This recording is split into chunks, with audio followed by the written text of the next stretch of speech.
Hi everybody, welcome for those of you who are joining us today for another installment of our Equilibria EQ and U. So my name is Amy and I'm a dosage specialist here with Equilibria. I'd like to let everybody know that we've started this live video. We're going to wait a little bit to see if we get some more joiners. Today's topic is going to be menopause and perimenopause, so I'm super excited to jump in and talk with our community about this subject. It's obviously near and dear to my heart. It's something that I'm experiencing currently. And for those of you who are jumping in right now, if you like what I'm going to talk about, just so you're aware, later on this evening at 7 p.m. Central Standard Time, our co-founder Coco will be meeting with Dr. Lauren Stryker. That'll be a webinar that's available if you'd like to log into the Equilibria website. Dr. Stryker is a very well-respected OBGYN. She's also an author, and she'll be sitting down with Coco to do a deeper dive on menopause, perimenopause, all of the different symptoms, side effects, changes, some of the treatments we can look into. So if you like this little amuse-bouche that you're about to see, you can do a deeper dive later on tonight. Sit down with Coco and Dr. Stryker to talk a little bit more about menopause and perimenopause. So again, waiting for just a few more people to join in. I'm really glad to have everybody here. One of the things that we love about EQ and U is that we do get lots of members in our community jumping in to make comments or questions. We always love to hear your comments. We always want to answer your questions. I'm not going to be answering questions because it's going to take all the energy I have just to focus on what I'm doing. But I do know that my other teammates are jumping in, other people in dosage. So if you have questions, you have comments, feedback, please feel free to pop those into the chat. If we don't get them today on the Instagram Live, we will get to them. We always want to answer your questions. Hopefully these EQ and U's are very informative and educational, but we like to let our members know that we learn as much from this community as hopefully we're bringing to you. So without much further ado, we'll jump in and get started. Again, my name is Amy. I'm a dosage specialist here with Equilibria, and I'm really excited to talk about menopause and perimenopause, as funny as that sounds, because I think it's something that a lot of us will deal with, obviously, if we aren't already dealing with, and it's a topic that comes up really frequently. So let's get straight right away. Menopause, perimenopause, we hear these terms kind of bandied about, and so I just want to give a clear definition on what those things mean. So menopause, pretty cut and dried. Our ovaries have stopped releasing eggs. We haven't had a period in 12 months. We're now in menopause. Great. So what is perimenopause? Well, perimenopause is kind of everything leading up to that. And so that can be really different for different people. Typically, menopause is going to start, or perimenopause, I guess I should say, is probably going to start in your mid-40s. It could start in your early 40s, later 40s, but it might start in your mid-40s. Typical to go from mid-40s to maybe early to mid-50s. Some women can have perimenopause as early as their 30s. Other women don't experience it until much later. Some women might have a period of perimenopause that's a 4-month period of time.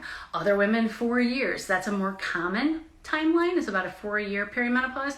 Some women might go as long as 10 years with perimenopause before they stop having a period. So one of the things there that I want to illuminate is very different for different people. And that's probably true about your period and your cycle. My period is very different from my mother's period, different from my daughter's period. Even though we are family members and very similar, our bodies work really differently. So your symptoms might be super different from your girlfriend's symptoms, different from your sister's symptoms. We'll get into a little bit of that conversation too. What are those symptoms? A lot of us already know or are dealing with them. So we're going to touch on a little bit of the symptoms and side effects of perimenopause and menopause, and then what products in the EQ arsenal do we have that we can offer to help you make this transition? So again, I just want to point out one of the things we always talk about in dosage, which is that we are not doctors, but we are educators. So I'll go through a little bit more about what those products can do for those different symptoms, but we'll start out by talking a little bit more about the symptoms. One of the things that I want people to think about with perimenopause and with menopause is to think about puberty, because honestly there's a lot of overlap there, right? So if in puberty our hormones were starting to amp up, we're headed into these fertile years. If we decide that we want to have children, this is our body's way of telling us, okay, we're ready to do that, and we've got this time frame to do it in. Well, if you think about some of the symptoms that you experienced during puberty, or maybe your parents told you about the way you behaved during puberty, what I would say there is that you might see some overlap, right? Probably you were cranky. Maybe you were a little irritable. You had some mood swings. You might have been a little tired. You might have had some skin flare-ups or breakouts, some weird feelings in your body. We like to talk a lot about female discomfort. So when we talk about what's going on there with perimenopause, I do like to go back to puberty, because if you remember how you felt in puberty, might make sense that you feel a little bit similar, just a little worse for the wear when you're going through perimenopause. So think about that. Think about perimenopause being the bookend to puberty. So what are some of those symptoms? What are some of those side effects that we see with menopause and perimenopause? And remember too, when we're talking about that bookend, that this is a natural part of our body's functions. This is what we're supposed to be doing. And so even though it can be a difficult transition, and we do have a lot of these unwelcome and uncomfortable experiences while our body is making this change, you also need to give yourself a little grace and be a little kind to yourself and kind of reward yourself for your body doing the work that it's supposed to do, because it's continuing to do what it's supposed to do. So symptoms of menopause and perimenopause, I think the big ones that we all talk about right away, right out of the gate, everybody's going to say hot flashes. Anyone who's had a hot flash will tell you it's not pleasant. It's certainly not fun. I don't know why they call them power surges. I don't feel powerful, but certainly that's something that can happen at any time, anywhere, and is unexpected. So as much as we try to get ahead of dosing, we try to get ahead of those stressful times, hot flashes are something we don't know when it's coming. We can't tell when it's in the mail. And on top of hot flashes, we might have night sweats, okay? Talking about waking up in a puddle of sweat, or when we just talk about our sleep in general, lots of sleep disturbances. We can't fall asleep, we can't stay asleep. Often many of us are getting up in the middle of the night to use the restroom, and when we do come back, we can't fall back asleep. We don't know why. Maybe we can't turn off our brains. Maybe we just can't get comfortable. So again, we're just talking about sleep right now. Fatigue, like I mentioned, a little tiredness, a little worn down. Certainly your body's doing a lot of different things right now. You probably also have a lot of balls in the air in your own life. So those things coming together, a little bit of a perfect storm. We already talked about hot flashes. This is a big one that a lot of people don't want to talk about, but I think it's important to touch on.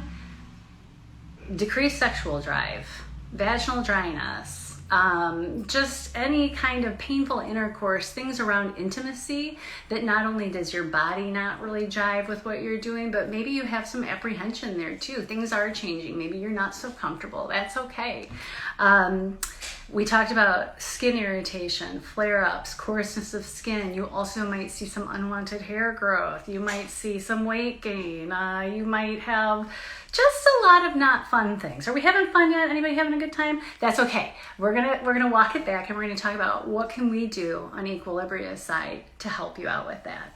So all of these different symptoms, irritability, moodiness, hot flashes, fatigue, disturbed sleep, lowered sex drive, doesn't really sound like a good time. But again, body's doing what it's supposed to do. This is where we're supposed to be. And just know that when you come out on the other side of it, you can confidently wear white pants, avoid those dry cleaning bills, and maybe spend that extra maxi pad money on a nice coffee or something like that. Anyway, when we talk about your body not being static and moving through this change, your routine could change with this time in your life as well. So you may have been following a very static routine. It may have been working really well for you. Maybe you used an episodic dose here or there for breakthrough stress, but now you're not really sure what to anticipate and when. So we're going to talk a little bit about the product line at Equilibria that can be used in the moment dosing and also preventative to get ahead of it, right? Before we dive into those products, I do want to give you a really light touch on why this could be something that works well for you during this phase of life. So as I mentioned about how you felt during puberty, we're talking about these different ebbs and flows in your body. And when we talk about CBD is this phytocannabinoid, right? Well, phytocannabinoid wouldn't mean anything except for the fact that your body is constantly making a compound called an endocannabinoid. And those endocannabinoids, these endogenous compounds in your body, are there just to run around in this big endocannabinoid system. And when I say big, I mean every major organ of your body, your central nervous system, your immune system. Women have more receptors in their reproductive organs than men do. And if you think about all the hormonal hoops that we jump through, maybe that has something to do with it. However, your body is always making these compounds, these endocannabinoids, to run around and turn receptors off and on to maintain balance across a lot of different systems in your body. So what systems would those be? Well, your mood, your sleep, your hormones, your inflammatory response, pain reception, digestion, fight or flight. These are all things that your endocannabinoid system touches on and helps to keep balance by sending out those endocannabinoids, those little emissaries, to go tell your body, yes, you're right, circadian rhythm, let's go to bed, or you're right, let's go do this thing instead. However, as we have those fluctuations in our body, maybe our endocannabinoids are getting burnt out. Maybe it's because of stress, because that's one of the big things. As we feel stress in our body, we create these stress enzymes, and those stress enzymes basically eat away at that compound, those endocannabinoids. It basically says, nope, can't go turn off that receptor or do what we need to do. So when we introduce phytocannabinoids, CBD, your body goes, oh, this looks just like my own compound. And sometimes that phytocannabinoid can go into that system and do the work of your endocannabinoids and make that system function a little more smoothly. All right? So I like that idea of we're mimicking something that your body already creates. This is something that you can either get ahead of preventatively. Many of you may have been taking a soft gel in the morning. You may have been taking drops before you have to do the big busy pickup in the afternoon. We want to think about your perimenopause and your menopausal symptoms in both an episodic, as it's happening in the moment, how do we take care of it, and also in a preventative measure. So I'm going to talk about, as I mentioned, all of the products, because really topicals and ingested and sublingual products, which we offer all of through Equilibria, are all going to be useful in this transition time. So let's move on and talk a little bit about those products. I mentioned the soft gels, the daily drops, our rapid calming melts. That's one that I'm going to lean on pretty heavily. But when I talk about soft gels, gummies, things that are edible, things that go and process through your digestive system, I want you to keep in mind two things. Certainly with the soft gel, number one, whether it's the 10 milligram or the 25 milligram extra strength, and that could be something you might consider if you've been in a 10 milligram and you start to notice that your symptoms are increasing, maybe moving to a 25 milligram soft gel is going to give you a little extra bang for your buck during this transition time. The one thing with that soft gel is anytime you do eat it, we would love for you to take it with a healthy fat. Food is great, but even better with a healthy fat because your CBD is fat soluble. It's going to cling to that healthy fat, help your body just hold on to a little bit more from that capsule. But so you know, with the soft gel, it's a slow release. So we like to tell people to think of it as an insurance policy. And so when we talk about stress, first of all, think of that slow drip as this insurance policy against your stressors. The other thing is with menopause and perimenopause, we don't know when the symptoms are going to hit. We're not sure. Yes, in life, in our day-to-day, we often know that this thing is the trigger, or this is the difficult time. But when it comes to menopause and perimenopause, all bets are off. It could happen at any time, at any place. So it might be advantageous to get ahead of it. And my suggestion there would be try starting your day with a soft gel or a daily gummy. Now the daily gummy, the reason that I go there is if you're somebody who's in such a hurry in the morning that you just can't get out, you can't get that scoop of peanut butter, that slice of avocado, healthy fat to take with your soft gel, try using a gummy. A gummy is going to work both sublingually and work as something that you've taken orally because as you chew it, the slower you chew it, the faster it will activate. It's entering through the sublingual glands under your tongue, the tissue of your cheek, and so it's kind of like a shot in the arm. The other thing about the gummy that is great is if you are on the go, you get it in the morning, you don't have to take food with it, and you know it does have a little bit of an extended release. Certainly, the more you swallow, the more it's going to act that way. So with the gummy, it could stay with you 4 hours, it could stay with you 8 hours. It would depend on how you ate that and how your body performs, because once again, just like your period is different, the way your body is going to absorb and process this will be different from the way someone else does. But think about those items that have a longer extended time in your body, whether it's a 25 milligram soft gel, a 10 milligram soft gel, or a gummy. Those things will always act like a little more subtle in the background support. It's that little extra insurance policy, okay? So then when we talk about things that are happening in the unexpected, oh, all of a sudden I got that perimenopausal rage and I want to kill someone, or I got this sudden hot flash, or I suddenly just feel a little more on edge than I'd like to for whatever this event is, this is a great time for you to then lean into something like either your daily drops, because daily drops will also enter sublingually and hit you quickly, usually within 15 to 30 minutes, depending again on your body and how you absorb things and how things process. But the nice thing with that 15 to 30 minute window is if you are on that edge of irritability or you feel like you're about to snap, try taking a half of a dropper of your daily drops. And once those daily drops are in your mouth, though we say hold them under your tongue, I often encourage people to think of it like a topical for your mouth. You want to roll it around in there, really get absorption. That's the benefit of that sublingual, getting really good bioavailability. You're not worried about the healthy fat quite as much because you know it's hitting your bloodstream more directly.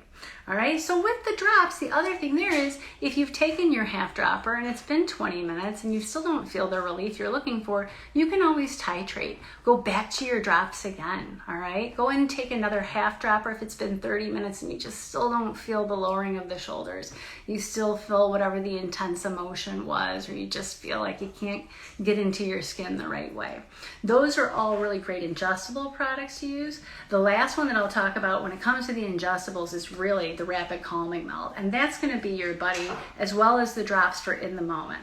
So let's talk about hot flashes. When you wake in the middle of the night and you're on fire and it's a hot flash, night sweat, whatever you want to call it, you could do one of two things. You could reach for a rapid calming melt, because with your rapid calming melt, it's got a 5 to 10 minute onset time. So in that moment of a hot flash, whether you're in the checkout line at Target or you woke up in the middle of the night, having that rapid calming melt means that it's going to bind with the mucosa under your tongue. You're going to get very good bioavailability, a really quick delivery mechanism. Perfect for a hot flash, perfect for a night sweat. If you don't have those rapid calming melts, you could also try using your daily drops. And again, sleep disturbances. When we talk about waking in the middle of the night, you could always take your rapid calming melt to try to return you a little bit more easily. Drops in the middle of the night will also sometimes return you a little bit faster. And I don't want anybody, reaching over to their nightstand and waking themselves up more. So you don't have to be too accurate, but if you can, try half of a dropper in the middle of the night, see if that gets you back in a little bit more easily. If it's something where you know that sleep is just always an issue, try taking a soft gel an hour to 2 hours before bedtime with that healthy fat. And the reason there is because it does have that extended release. So as your body's going through its different sleep cycles throughout the night, your CBD is continually releasing, and hopefully that'll help kind of tamp down a little bit of maybe that interrupted sleep, or if you do wake up to go to the bathroom like we all do, you find that you get back into sleep a little bit faster, a little more easily than you normally did. And you want to be consistent with that too, especially if you know that it's an issue, if you know that every night's a struggle, you get up 2 or 3 times, start trying to add that soft gel in about an hour before bedtime. If you need to close up shop on your brain, if it's really about the struggle of turning off the day, you've got so many balls in the air, there's a lot to think about, use your drops. They're quick, they're fast acting. And again, you can use that titration method as you head towards bedtime. When we talk about fatigue overall, that's another one where I really want you to lean into your drops. I love the idea of the subtle support of a soft gel in the beginning of the day or a gummy to just stay with you and be there just in case there's an accident. You've got something in the background, but you can use your daily drops in very small doses.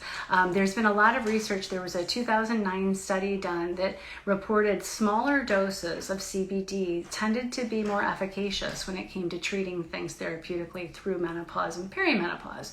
So one of the things that we often talk to members about is capitalizing on your circadian rhythm with your CBD, knowing that smaller amounts of CBD, 2.5 milligrams, which is a quarter dropper, half a dropper, 5 milligrams, those doses tend to be a little bit more alerting, a little bit more task oriented in their feeling. So you can lean into your daily drops throughout the day. If you know that you're headed into a 3 p.m. slump, you know that that's when you start losing your energy, or if it just comes out of the blue, even for that matter. If you know you're headed into the slump, try to get ahead of it. If it's a regular thing, much like I've said with, if you know that the day could be all over the place, taking a soft gel ahead of the time gives you that insurance policy. If you know that by 3 o'clock you've lost steam, try having half of a dropper or a quarter dropper at 2 o'clock in the afternoon. Just like they tell you with pain, get ahead of it. If you know where the marker is, try to skate to where the puck's going to be. If it happens out of the clear blue sky, that's okay too. Now's the time for you to go and try that episodic dropper. A quarter dropper, give it 20 minutes, see how you feel. Do I feel a little more energized? I have a little more pep in my step? I can make it through the rest of my day. When we talk about stiffness, any kind of swollen joints as we get older, things are just changing. All of these topical products that we have are going to be great for that. I especially am a big fan of the Mindful Mineral Soak. That's a 200 milligram bag of mineral soak. You get 4 baths out of that, and that's something that with self-care, as you move through this transition, you do need a little extra time to yourself. The other thing is you're going to get about 50% absorption through your skin. So taking a mineral soak before bedtime could be a thing. As much as we don't want to overheat you too much, I often will recommend take that mineral soak before bedtime, or at least try to incorporate it in once a week into your routine as a reset button. But know that you'll get some nice absorption. Can also help with some of the coarseness of your skin. Your skin actually has its own separate endocannabinoid system, and so knowing that you've got some of that funky skin like you might have had during puberty, the Mindful Mineral Soak is a great place to start. You can then go on and use your relief cream before you get into bed. Bulgarian lavender, arnica, of course CBD, but the big thing there too is menthol. So if you wake in the middle of the night or you have that sweaty Betty, oh, I'm dripping at 2 a.m., using a little bit of that relief cream on the back of your neck, the bottoms of your feet, areas where your body tends to overheat to begin with, aside from the fact that it's relaxing, it's also going to help to actually really cool you down. And when we talk about those other topical products, if anybody has the roller duos, keep your roller duos in the refrigerator. If you know that the hot flash is a thing for you, having that roller duo, either the energizing or the calming, especially if it's cooled off, is great. But that's another thing, keeping on your nightstand at arm's reach. When you get into a moment of irritation, rage, irritability, whatever that is, the calming roller is a great one to reach for. Use it at your temples, hinge of your jaw, behind your ears, pulse points. Use it as something to ground yourself and come back and remind yourself, this is normal, this is okay, and I'm doing something to take care of it. This too shall pass. The last thing I really want to touch on is how we feel about our sex drive.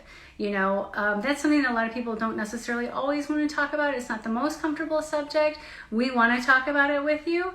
If you feel like there's apprehension, if that's something that maybe has been bothering you, try doing exactly what we've just talked about. Give yourself a nice mineral soak bath or a bath bomb. They're very luxurious. It might put your mind in the right place.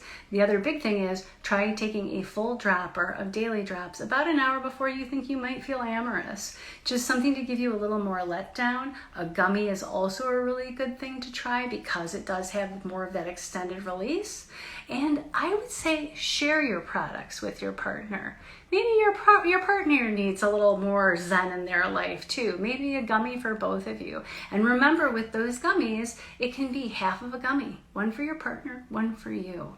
Lots of different tips and tricks and ways that we can approach this, but we just want you to know that there are lots of products in the lineup that are meant for different purposes for different people, and they have different outcomes. And we want to be here for you to support you through this transition. We talk with tons of people in this community who give us tips and tricks. We want to be able to help provide you that support as you make this change. Life is not static. Your body is not static. Your routine is not static. But with a little bit of time and some consultation, we really feel like there are plenty of things in this arsenal to help see you through into this new period of life. No pun intended.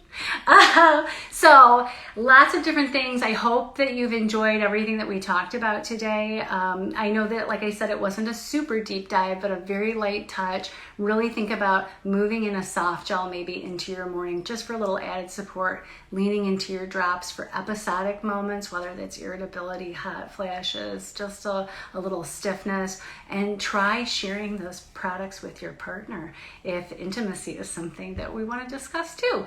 I really hope that everybody's found something useful from this today.